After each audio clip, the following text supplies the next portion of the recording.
Revista Justiça Entrevista.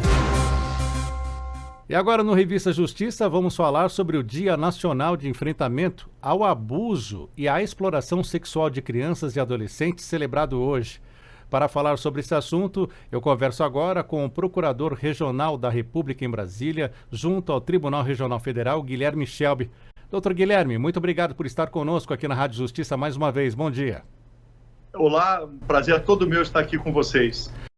Doutor Guilherme, conte para nós um pouco da história dessa data, porque o dia 18 de maio é esse Dia Nacional de Enfrentamento ao Abuso e à Exploração Sexual de Crianças e Adolescentes. A história do Brasil é permeada por abusos contra crianças. Brasília, em especial, é uma cidade onde a morte, a exploração sexual e o abuso, o estupro de crianças marcou profundamente a nossa história. Mas no caso do dia 18 de maio, ele representa, historicamente, a data, em 1973, a menina Araceli foi sequestrada e morta, com requintes de crueldade, estuprada e o corpo desfigurado com ácido.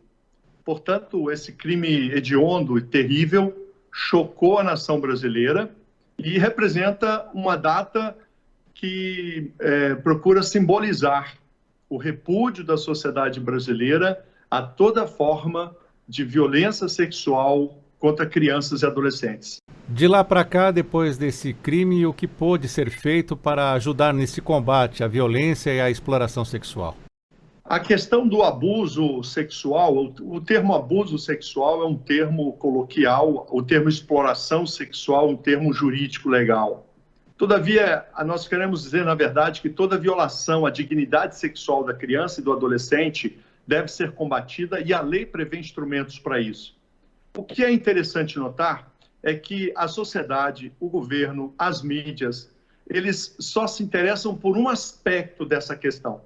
Porque a criança não é apenas violada na sua sexualidade quando é tocada fisicamente, quando é estuprada, ou quando é exposta à exploração sexual. Esse é uma parte terrível, hediondo, sim, deve ser abordado, mas a criança também pode ser abusada sexualmente, no termo real, inclusive porque a lei proíbe, ao ser exposta à pornografia, a práticas sexuais, sequer ser tocada. Muitas vítimas de abuso sexual não são tocadas pelos abusadores. Muitas crianças são abusadas severamente apenas ao serem apresentadas ou permitir-se que as crianças assistam programas pornográficos, programas eróticos, que alteram o seu desenvolvimento sexual natural e corrompem a sua dignidade humana especial.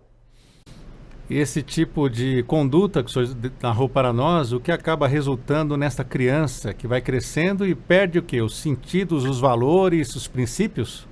O que acontece com a criança é que a criança possui, e o adolescente, possui fragilidade psicológica. Esse termo não é psicológico, é jurídico legal. Ele está imanente em diversas normas constitucionais. É a Constituição, a mãe das leis do Brasil, que diz no artigo 21, inciso 16, a União Federal deve classificar de forma indicativa os programas de rádio, televisão e espetáculos públicos. O que a Constituição está dizendo? O poder público tem que dar referenciais para as famílias e para quem cuida das crianças e adolescentes sobre o caráter dos programas e a lesividade que as imagens ou mensagens podem causar nas crianças. O nosso Superior Tribunal de Justiça entende, por exemplo, que quando a classificação indicativa é para apenas maiores de 18 anos podem assistir o programa de rádio ou TV, essa classificação indicativa é obrigatória para pais, professores e demais responsáveis pelas crianças. E por que a lei faz isso? Não é só a Constituição, não. O Código Penal, ele pune com prisão quem permitir que criança ou adolescente menor de 14 anos presencie ato libidinoso, prática sexual. Veja o que está cotidianamente nas mídias, nas televisões e programas, até propagandas. Então, perceba, nós vivemos uma sociedade que, o dia 18, comemora uma repulsa à prática sexual física com a criança, mas abertamente nos meios sociais, nas músicas e nos programas de rádio e TV, expõe ilegalmente, a questão não é moral, expõe ilegalmente crianças e adolescentes a imagens pornográficas e obscenas. O que nós acompanhamos também são pais que acabam permitindo que os filhos vejam esses programas, programas até que passam no período da tarde, por exemplo. É uma questão que precisa ser muito questionada e até os pais alertados, Dr. Guilherme Shelby. Sem dúvida. As famílias, assim como muitos professores, não conhecem as leis. É compreensível.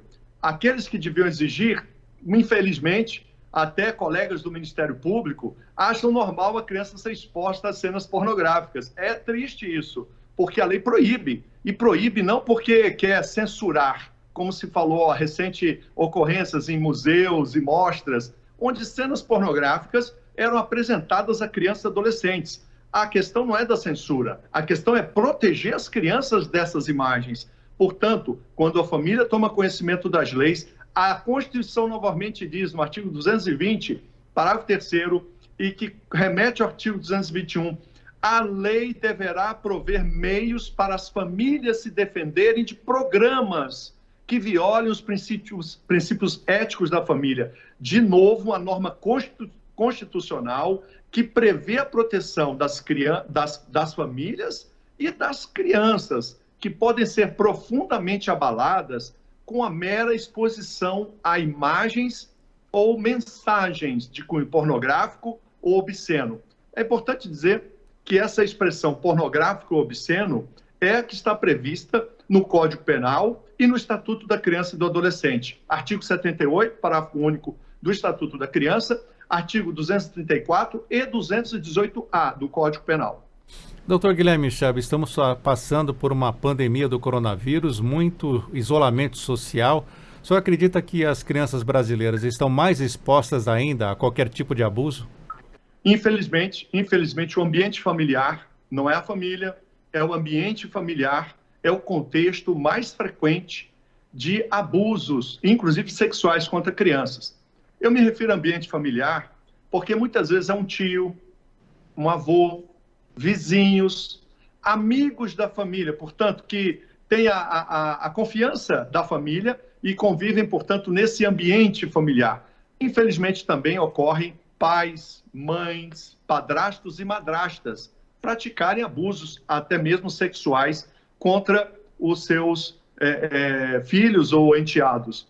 Então, de fato, há um contexto de agravamento do risco. Por isso, é fundamental que haja uma mobilização que não seja apenas uma mobilização de manchetes ou de postagens. As postagens, as manchetes são muito importantes, mas elas não são eficazes quando se trata de proteção. Então, elas são úteis. Nós precisamos ir até o fundo e animar, porque existem esferas sociais que cuidam das famílias. Por exemplo, as igrejas ou instituições e ONGs que podem, nesse momento, ser um instrumento de alerta para os pais, de alerta para quem cuida das famílias, para que se preparem, porque o contexto de clausura, de isolamento social, retira um grande aliado na proteção da criança, que são os professores, que é o ambiente comunitário, inclusive.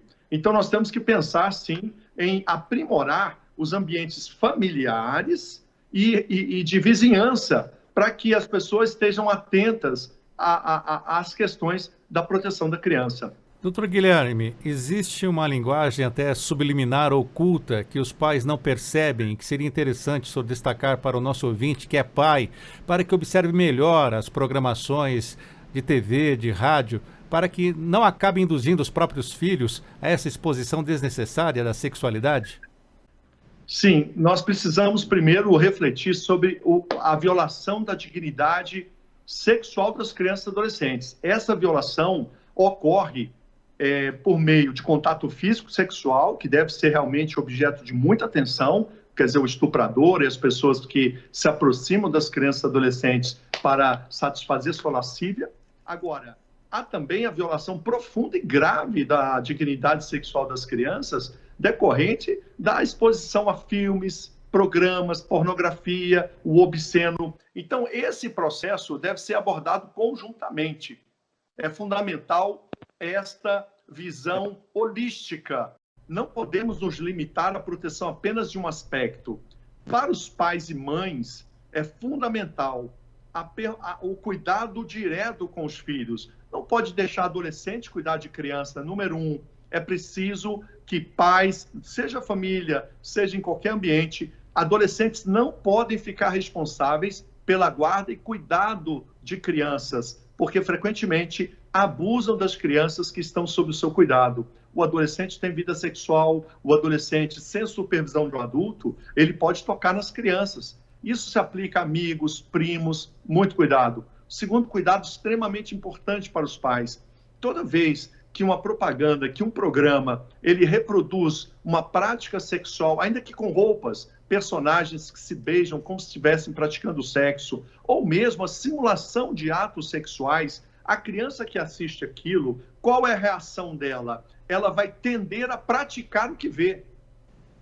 Quem diz isso é a OMS, a Organização Mundial da Saúde. Ela fez estudos sobre a influência das imagens no comportamento das crianças. E é categórico em afirmar que essas imagens em filmes, em programas, elas são poderosos indutores do comportamento das crianças. Isso não precisava nem de estudo científico. Qualquer professor, qualquer mãe sabe disso. Todavia, nós estamos negligentes nessa questão. Então, estar muito atento à classificação indicativa nos programas de rádio, de TV, é interessante que na rádio não há. Olha que interessante. As rádios, elas vivem em outro planeta, porque a classificação indicativa devia ser respeitada em rádios, e não é respeitado. Nunca ouvimos de uma rádio alguém dizer, esse programa, essa entrevista vai tratar de temas impróprios para criança, portanto, impróprio para menores de tal idade. As rádios vivem em outro planeta, elas estão submetidas a outras leis, não sabemos quais, mas não é a Constituição brasileira. Fecho parêntese para dizer o seguinte: essa ação deve ser diuturna, é um trabalho da família, criar e educar os filhos. Infelizmente, muitos pais, e aí entra um aspecto realmente social, eles acham que os filhos devem estar expostos. Eu estou dizendo crianças de 5, 6 anos de idade, vendo cenas de prática sexual. Isso vai comprometer aquela criança. Eu dou um exemplo hoje, recebi um áudio de uma mãe que o filho de 4 anos de idade estava sendo tocado por um coleguinha na escola, tocado sexualmente, tocava no pênis e no ânus do filho. Quando ela foi à escola, a escola disse para ela, não, crianças podem fazer o que quiserem umas com as outras.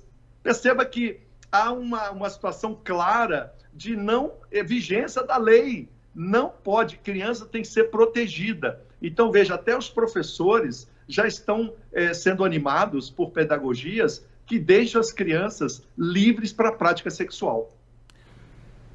Infelizmente o nosso tempo está esgotado, porque esse assunto gera até uma certa repulsa, mas é importante esses esclarecimentos, Dr. Guilherme Schelbi.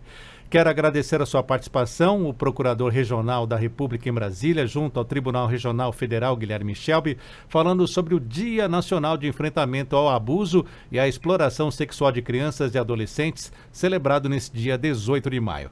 Dr. Guilherme, obrigado por atender a Rádio Justiça mais uma vez. Um abraço. Um abraço, e eu queria deixar uma mensagem para vocês. No dia 18 de maio, estarei ministrando uma live de orientação sobre o papel dos professores na prevenção do abuso sexual contra seus alunos. Será às 10 horas, no endereço do meu Instagram, Guilherme Schelbi. Seria uma honra que os professores do Brasil estivessem recebendo essas orientações bem práticas sobre os limites da função dos professores na proteção dos seus alunos. Mais uma vez, muito obrigado.